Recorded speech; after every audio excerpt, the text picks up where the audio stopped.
Energía condensa en distintos estados. Existen masas cuyo grado de vibración energética es tan rápido que escapa de hecho a la percepción de nuestros 5 sentidos.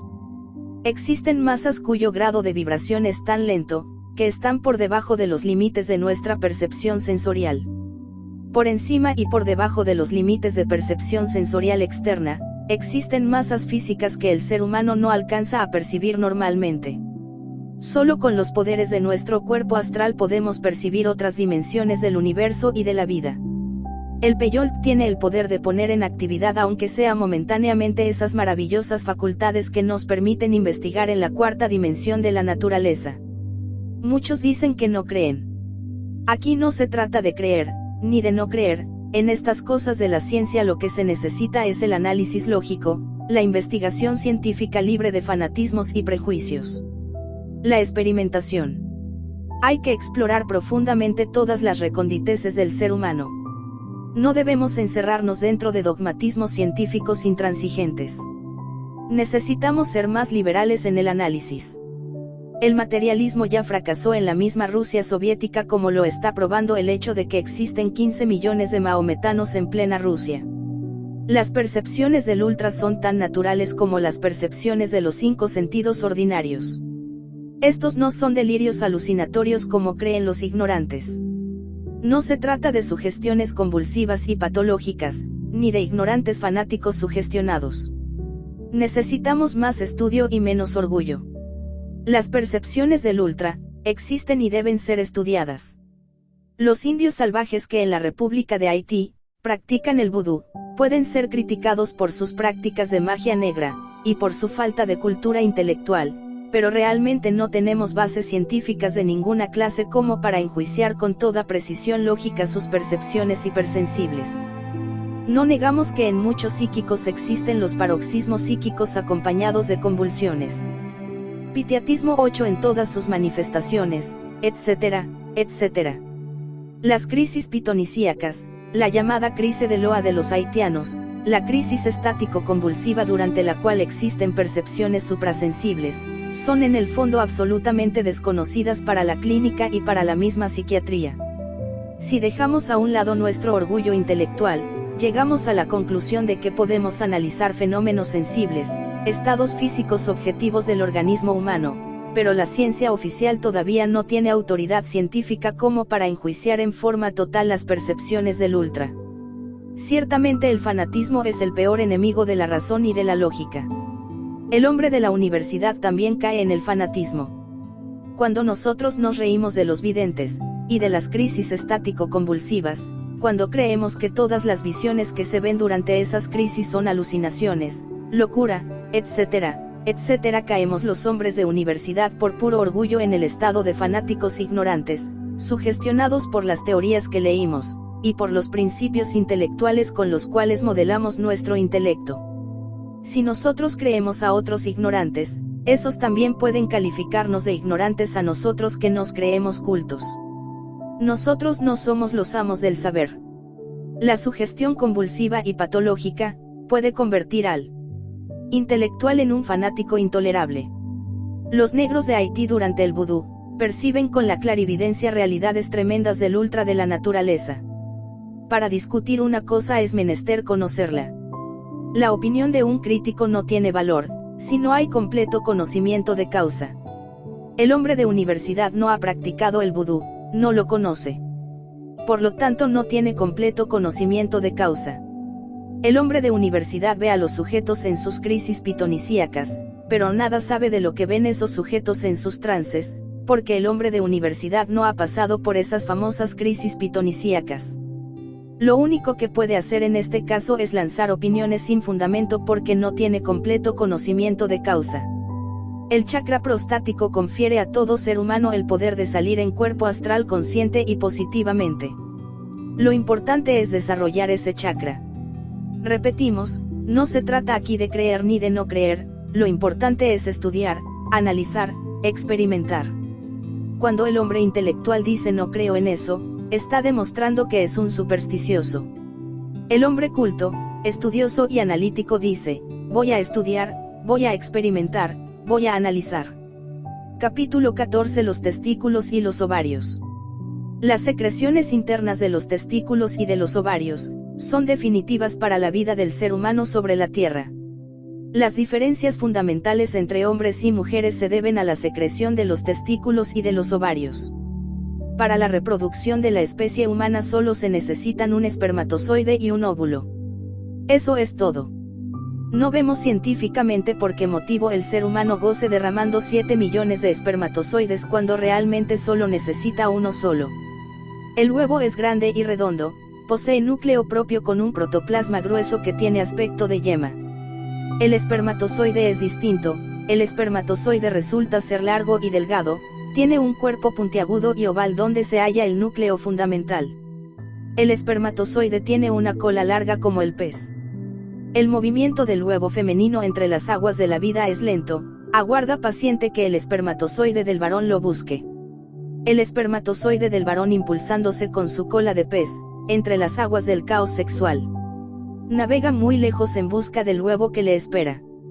Los biólogos no saben con toda exactitud científica cuál es esa causa causarum que une el espermatozoide al huevo. Ese es un enigma para la ciencia. Se lanzan hipótesis como en todo, opiniones más o menos científicas. Se cree que el protoplasma del huevo posea una gran atracción química por el del esperma, etcétera, etcétera. Todas esas son hipótesis, pero nada más que eso, hipótesis. Aún en el supuesto de que esa hipótesis fuera cierta, tampoco resolvería el enigma. No podríamos lógicamente admitir que una operación química se haga sola, sin un principio consciente directriz. Del protoplasma del huevo pasaríamos al energetismo del huevo. La lógica nos invita a aceptar la energía como campo magnético de atracción para el huevo. La lógica nos invita a aceptar la electricidad como fuerza dinámica impulsando el espermatozoide hasta el huevo. En última síntesis, el átomo es un exponente de energías. Las fuerzas electromagnéticas de todo protoplasma son una tremenda realidad. Todo irradia. Admitimos la mecánica de los fenómenos, pero necesitamos una explicación noumenal de las leyes que regulan dicha mecánica. Realmente la conciencia cósmica resulta ser la inteligencia primaria que establece la unión del espermatozoide con el óvulo. No podríamos aceptar un fenómeno inteligente, sin una causa también inteligente. Hechos son hechos y tenemos que rendirnos ante los hechos. Los gnósticos hablan del tercer logos. La ciencia debe saber que el tercer logos es precisamente la inteligencia primaria. El tercer logos no es individuo.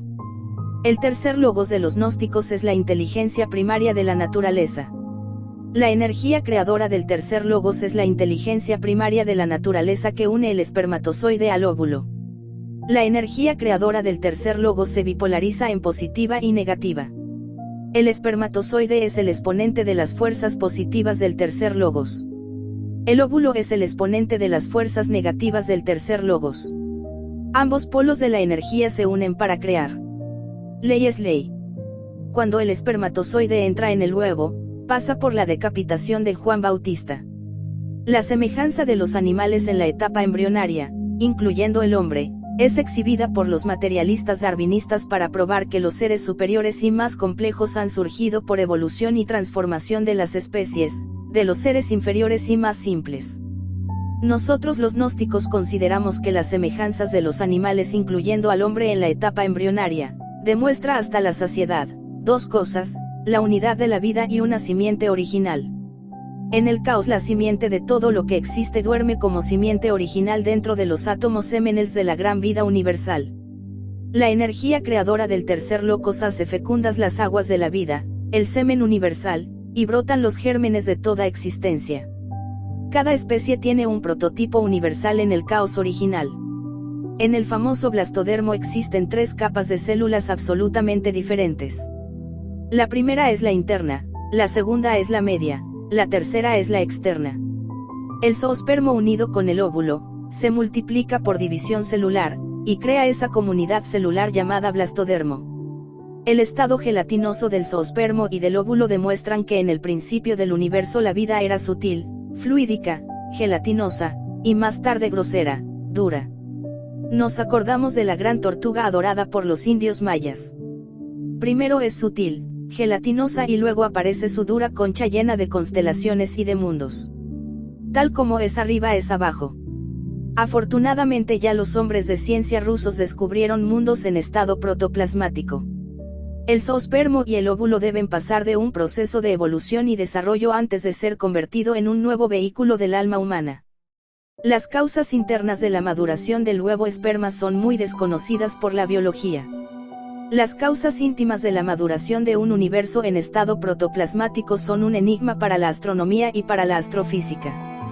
Muy interesante es que los hombres de ciencia resolvieran el enigma aquel de los cromosomas. ¿Por qué el huevo solo tiene 48 cromosomas? ¿Por qué el zoospermo tiene también 48 cromosomas? Enigmas. Enigmas. Enigmas. ¿Por qué motivo íntimo, el zoospermo y el óvulo pierden durante la maduración exactamente la misma cantidad matemática de 24 cromosomas cada uno? ¿Quién es ese que se toma la molestia de hacer un cálculo matemático tan perfecto? ¿Por qué causa cuando se unen el zoospermo y el óvulo después de la maduración, vuelven juntos a tener la misma cantidad original de los 48 cromosomas? En esto existen dos operaciones matemáticas, resta y suma. El capital básico es 48. Podrían existir operaciones matemáticas sin una inteligencia matemática. Esto está demostrando por simple inducción lógica, la realidad de la inteligencia primaria de la naturaleza, la cual llamarnos los gnósticos, tercer logos. Después que el óvulo ha sido fecundado por el espermatozoide se gesta el útero durante 9 meses. La célula del huevo y del esperma tiene dos núcleos, el del esperma y del óvulo. Estos dos núcleos se unen sabiamente. El protoplasma de los dos núcleos se mezcla. Dentro de la célula huevo-esperma, existe una esfera de atracción. La gran esfera de atracción también se bipolariza obedeciendo a la inteligencia primaria. Cada una de las dos polaridades de esa esfera de atracción tira del núcleo y lo estira, convirtiéndolo de bola en uso. En el centro del uso nuclear se encuentran revueltos los cromosomas y los genes. Los genes están dentro de los mismos cromosomas. Los genes nos dan la herencia del padre y de la madre. Empero no todo lo que el ser humano recibe es hereditario. De familias virtuosas han nacido terribles asesinos. De familias mediocres han nacido grandes genios. Si un clarividente examina el espermatozoide que ya maduro se dirige hacia el óvulo, puede ver en el vértice superior del espermatozoide un átomo importantísimo. El átomo simiente. Ese átomo es un trío de materia, energía y conciencia. De ese átomo sale un hilo muy fino que está unido a cierta suma de valores energéticos de la naturaleza. Esos valores son el ser, el alma. Nosotros somos puntos en el espacio que accedemos a servir de vehículos a determinadas sumas de valores de la naturaleza. La muerte es una resta de quebrados. Hecha la resta, quedan los valores. Los valores de la naturaleza son electromagnéticos. Los valores reemplazan el cuerpo físico ya muerto, mediante nuevos procesos biológicos, cuyos pasos sigue cuidadosamente la biología. Esta es la ley de la reencarnación 9. Ley es ley. La ley se cumple. Dentro de los átomos físicos del óvulo esperma hay energía. Esa energía está organizada. Esa organización enérgica es la mumia. Dentro de cada átomo de la mumia están los átomos del cuerpo astral. Dentro del cuerpo astral están los valores de conciencia de la naturaleza. Conocemos la constitución séptuple de la teosofía, pero estamos sintetizando. No estamos sentando dogmas. Estamos analizando y la ciencia ya pudo materializar el cuerpo astral en algunos laboratorios 10. Hechos son hechos y tenemos que rendirnos ante los hechos. Las virtudes y defectos de cada hombre dependen de la calidad de los valores que en él reencarnen. Por la época del dominio moro en España, existió un santón moro que estudiaba el Corán. Ese santón estuvo en España durante la ocupación de los moros. Leía el Corán y estudiaba la Biblia. El resultado fue que ese conocimiento se le indigestó y se llenó de escepticismo. Ese hombre murió lleno de dudas. Los valores de ese hombre se reencarnaron en un hombre que se llamó Voltaire. Cualquier hombre puede desarrollar la clarividencia y ver los valores de conciencia evolucionando a través del tiempo y del espacio. El gran fisiólogo americano Brown Sequard, citado por el Dr. Krummeyer, inventó un sistema de curación que fue calificado por muchos